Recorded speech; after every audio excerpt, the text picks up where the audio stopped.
Hello નમસ્કાર મિત્રો, દરેકનું હાર્દિક સ્વાગત છે મિત્રો। ધોરણ 7 વિષય સામાજિક વિજ્ઞાન પાઠ નંબર 16 રાજ્ય સરકાર। મિત્રો સૌથી સંપૂર્ણ સોલ્યુશન આ વિડીયોમાં કરીશું। તે પહેલાં ચેનલમાં નવા છો તો મિત્રો ચેનલને સબસ્ક્રાઇબ કરી તમારા મિત્રોને પણ શેર કરી દેશો। ચાલો શરૂ કરીએ। તો મિત્રો જોઈએ પ્રશ્ન નંબર 1। યોગ્ય શબ્દો કે અંકો વડે આપણે નીચેની જે વિધાનોની ખાલી જગ્યા પૂરવાની થશે। પહેલો છે ગુજરાત વિધાનસભામાં સભ્ય સંખ્યા, તો મિત્રો 182 છે। રાજ્યની ધારાસભાના ઉપલા ગૃહને તો કે મિત્રો વિધાન પરિષદ કહે છે। તે ઉપરાંત ગુજરાતના વિધાનસભા ભવનનું નામ તો કે મિત્રો વિઠ્ઠલભાઈ પટેલ ભવન છે। ત્યારબાદ આગળ વધીશું ચોથા નંબરે ચૂંટણી વિધાનસભાની ચૂંટણી દર તો કે મિત્રો 5 વર્ષે થાય છે। પ્રશ્ન 5 દર્દીને તાત્કાલિક સેવા મળે એ માટે ગુજરાતમાં તો કે મિત્રો 108ની યોજના છે। ત્યારબાદ આગળ વધીશું ખરા કે ખોટા, જેની અંદર પહેલું મુખ્યમંત્રી અમૃતમ યોજના કેન્દ્ર સરકાર ચલાવે છે, તો ખોટું। 2 દિલ્હી રાજ્ય એક રાષ્ટ્રીય રાજધાની છે, તો સાચું। 3 વિધાનસભાને નીચલું ગૃહ પણ કહે છે, સાચું। 4 ઉત્તર પ્રદેશમાં વિધાન પરિષદ છે, સાચું। 5 વિધાનસભા કાયમી ગૃહ છે, ખોટું। ત્યારબાદ આગળ વધીશું પ્રશ્ન 3 નીચેના પ્રશ્નોના ઉત્તર 1-2 વાક્યમાં આપો। પહેલો પ્રશ્ન ખરડો કાયદો ક્યારે બને છે, તો કે સામાન્ય કે નાણાકીય ખરડાને વિધાનસભામાં વિવિધ તબક્કાઓ એટલે કે 3 તબક્કાઓમાંથી પસાર કરી રાજ્યપાલની મંજૂરી માટે મોકલવામાં આવે છે અને રાજ્યની મંજૂરી મળતા ખરડો કાયદો બને છે। પ્રશ્ન 2 રાજ્ય સરકારના અંગો જણાવો, તો કે મિત્રો રાજ્ય સરકારના મુખ્ય 3 અંગો છે, ધારાસભા, કારોબારી અને ન્યાયતંત્ર। 3 મુખ્યમંત્રીની નિમણૂક કોણ કરે છે, ઉત્તર તો કે રાજ્યપાલ મુખ્યમંત્રીની નિમણૂક કરે છે। પ્રશ્ન 4 વિધાનસભામાં કોના માધ્યમથી પ્રશ્ન પૂછાય છે, તો કે વિધાનસભામાં અધ્યક્ષ એટલે કે મિત્રો સ્પીકરના માધ્યમથી પ્રશ્નો પૂછાય છે। પ્રશ્ન 5 રાજ્યમાં રાષ્ટ્રપ્રમુખ શાસન હોય ત્યારે રાજ્યનો વહીવટ કોણ સંભાળે છે, તો કે રાજ્યમાં રાષ્ટ્રીય પ્રમુખ શાસન એટલે કે રાષ્ટ્રપતિ શાસન હોય ત્યારે રાજ્યનો વહીવટ રાજ્યપાલ સંભાળતા હોય છે। પ્રશ્ન 5 ટૂંક નોંધ લખો, જેમાં પહેલો પ્રશ્ન રાજ્યપાલના કાર્યો, જોઈએ ઉત્તર તો કે મિત્રો જેની અંદર તો કે તેઓ રાજ્યની વિધાનસભાના બહુમતી ધરાવતા પક્ષના નેતાના મુખ્યમંત્રી તરીકે નિમણૂક કરે છે। તેઓ મુખ્યમંત્રીની સલાહ પ્રમાણે વિધાનમંડળના મંત્રીઓની નિમણૂક કરે છે। તેઓ વિધાનસભાની બેઠક બોલાવે છે અને જરૂર પડે વિધાનસભાને વિખેરી નાખે છે। રાજ્યપાલ જરૂર પડે વટહુકમ બહાર પાડે છે। તેઓ રાજ્યના એડવોકેટ જનરલ અને રાજ્યના જાહેર સેવા આયોગના અધ્યક્ષની નિમણૂક કરે છે। તેઓ વિધાનસભામાં પસાર થયેલા ખરડા પર સહી કરી ખરડાને કાયદાનું સ્વરૂપ આપે છે। તેઓ તટસ્થ અને નિષ્પક્ષ રહી રાજ્યના વહીવટનું ધ્યાન રાખે છે। તેઓ રાજ્ય સરકારની કામગીરી વિશે રાષ્ટ્રપ્રમુખને વાકેફ રાખે છે। રાજ્યમાં રાષ્ટ્રપ્રમુખનું શાસન સ્થપાય તો તેઓ રાષ્ટ્રપ્રમુખના પ્રતિનિધિ તરીકે રાજ્યનો વહીવટ સંભાળતા હોય છે। પ્રશ્ન 2 જાહેર સ્વાસ્થ્ય સેવાઓ, ઉત્તર તો કે રાજ્યમાં જાહેર આરોગ્ય કેન્દ્રો, પ્રાથમિક સારવાર કેન્દ્રો એટલે કે પીએચસી, ગ્રામીણ ક્ષેત્રોમાં આરોગ્ય પેટા કેન્દ્રો, મોટા શહેરોમાં આવેલી સિવિલ હોસ્પિટલો, બાળકો માટે જુદા જુદા પ્રકારના રસીકરણ કાર્યક્રમો, સ્વચ્છતા અભિયાન, પીવાના શુદ્ધ પાણીની પ્રાપ્તિ, પર્યાવરણ જનતાના કાર્યક્રમો, કુટુંબ કલ્યાણના કાર્યક્રમો વગેરે દ્વારા જાહેર સ્વાસ્થ્ય સેવાઓ રાજ્યના નાગરિકોને પૂરી પાડવામાં આવે છે। ખાદ્ય પદાર્થોમાં થતી ભેળસેળ પર અંકુશ, નશીલી દવાઓ પર નિયંત્રણ, જીવલેણ રોગો સામે રક્ષણ અને નિવારણનો ઉપયોગ વગેરેને લીધે રાજ્યના લોકોની સુખાકારી વધે છે। ઉપરાંત તાત્કાલિક સારવારની સેવાઓ માટે સમગ્ર રાજ્યમાં 108ની સેવા પણ ઉપલબ્ધ છે।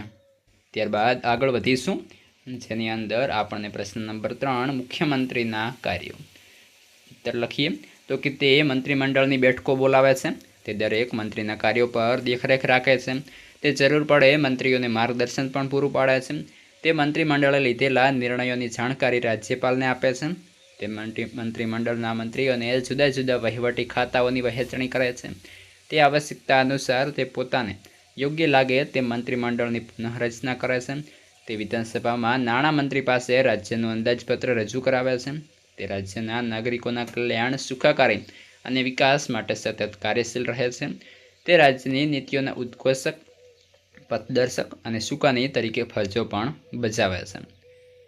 પ્રશ્ન 4 વિધાનસભાની રચના, તો કે રાજ્યની ધારાસભાનું નીચલું ગૃહ વિધાનસભા કહેવાય છે.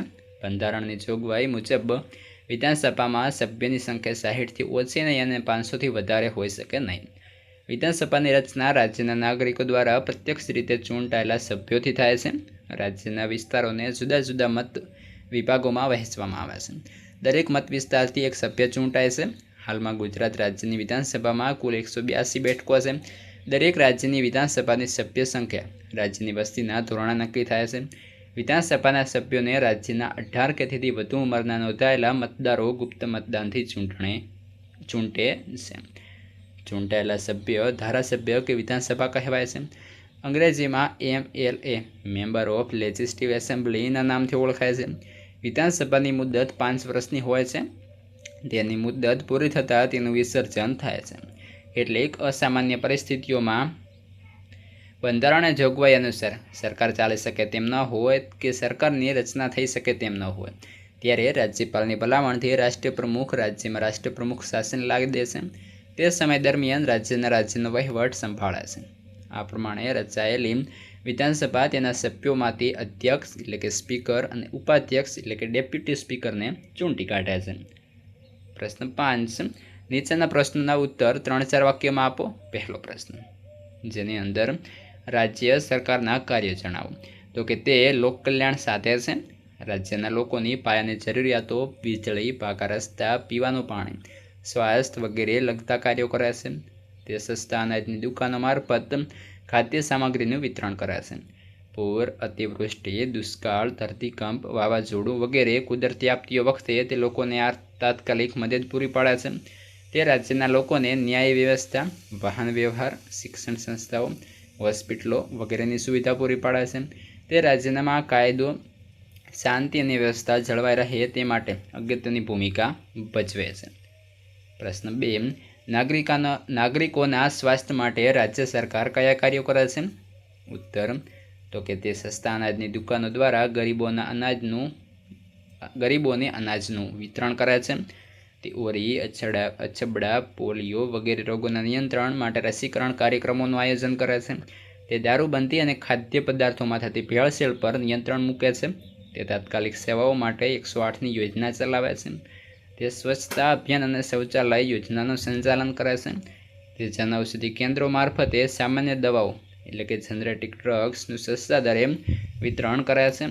મેલેરિયા, કમળો, કોઢ, અંધત્વ, મધુપ્રમેહ, ક્ષય, કેન્સર વગેરે રોગો પર નિયંત્રણ લાવવા તે આરોગ્ય સેવાઓનું કામ કરે છે.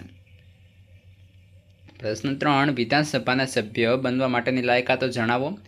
તો કે તે ભારતનો નાગરિક હોવો જોઈએ. તેની ઉંમર 25 વર્ષ કે વધુ હોવી જોઈએ. તે સરકારી સંસ્થામાં સંવેતન હોદ્દો ધરાવતો હોવો જોઈએ નહીં. તે વ્યક્તિના દર, અસ્થિર મગજની કે સજા પામેલ ગુનેગાર હોવી જોઈએ નહીં. પ્રશ્ન 4. રાજ્યની કારોબારીની રચના કઈ રીતે થાય છે? જોઈએ ઉત્તર, તો કે રાજ્યની કારોબારીમાં રાજ્યપાલ એટલે કે ગવર્નર, મુખ્યમંત્રી અને મંત્રીમંડળનો સમાવેશ થાય છે.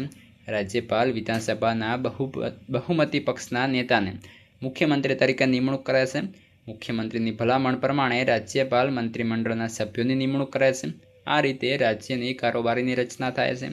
મંત્રીઓના નિયંત્રણ અને માર્ગદર્શન હેઠળ કામ કરતા વહીવટી અધિકારીઓનો પણ કારોબારીમાં સમાવેશ થાય છે. મંત્રીમંડળને રાજકીય કારોબારી અને વહીવટી અધિકારીઓને વહીવટી કારોબારી કહેવામાં આવે છે. પ્રશ્ન 5. રાજ્યની કારોબારીની ફરજો લખો અથવા રાજ્યની કારોબારીના કાર્ય જણાવો. લખીએ ઉત્તર, તો કે તે વિધાનસભાએ ઘડેલા કાયદાઓનો રાજ્યમાં અમલ કરાવે છે. તે રાજ્યમાં કાયદો અને વ્યવસ્થા જળવાય તેની તકેદારી રાખે છે. તે રાજ્યની આર્થિક અને સામાજિક સમસ્યાઓ દૂર કરવા પ્રયત્ન કરે છે. તે રાજ્યના નાગરિકોની ગરીબી અને બેકારી દૂર કરવા માટે આયોજન તૈયાર કરે છે. તે રાજ્યમાં શિક્ષણ, સ્વાસ્થ્ય, વાહન વ્યવહાર, સંદેશા વ્યવહાર, વીજળી વગેરે પૂરું પાડે છે.